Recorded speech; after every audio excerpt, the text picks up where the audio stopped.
Hello అందరికీ. ఈరోజు నేను చలికాలంలో వేడివేడిగా తినేలాగా టమాటా మిరియాల చారు అయితే పెడుతున్నాను.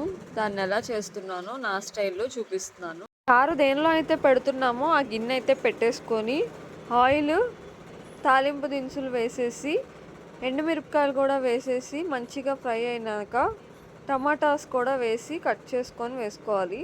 అందులోనే పసుపు వేసుకొని మంచిగా ఫ్రై చేసుకోవాలి టమాటాలు మగ్గేంత వరకు.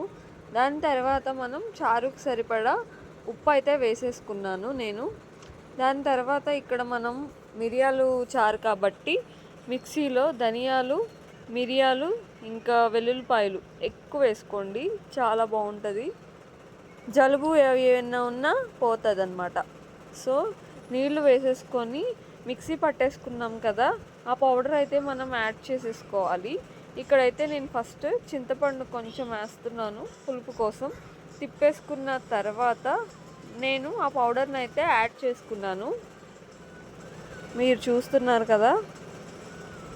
వేసేసుకొని మనం మంచిగా మరగనివ్వాలన్నమాట ఈ చారుని. అప్పుడే మనకి ఈ మిరియాలు అనేవి చారులోకి పట్టి ఇంకా చాలా బాగుంటుంది అన్నమాట. జలుబు, దగ్గు ఏమన్నా ఉన్నా కూడా పోతాయి. చిన్నపిల్లలకి పెట్టండి, చాలా బాగుంటుంది.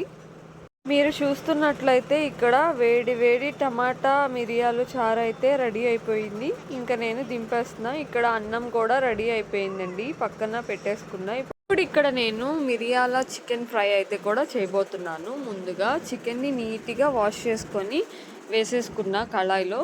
ఇప్పుడు కళాయిలో నేను ఉప్పు, పసుపు, కారం ఇంకా గరం మసాలా అయితే వేసి అందులోనే ఉల్లిపాయ, పచ్చిమిర్చి ఇంకా జింజర్ గార్లిక్ పేస్ట్ కూడా వేసుకొని మంచిగా కలుపుకోవాలన్నమాట మనం చికెన్కి పట్టేంత వరకు.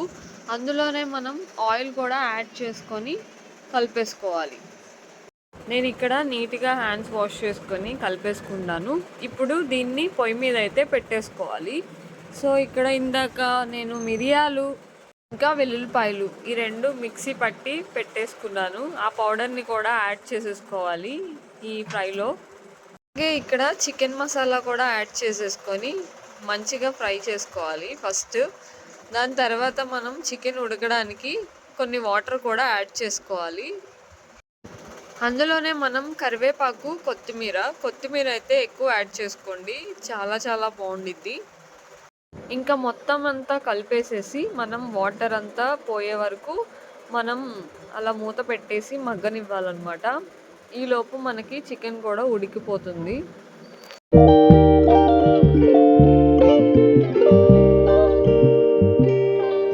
ఇంకా ఫైనల్గా మూత తీసి చూసినట్లయితే ఇంకా కొన్ని వాటర్ అయితే ఉన్నాయి. ఇంకొక 5 to 10 minutes ఉంచితే అయితే సరిపోతుంది.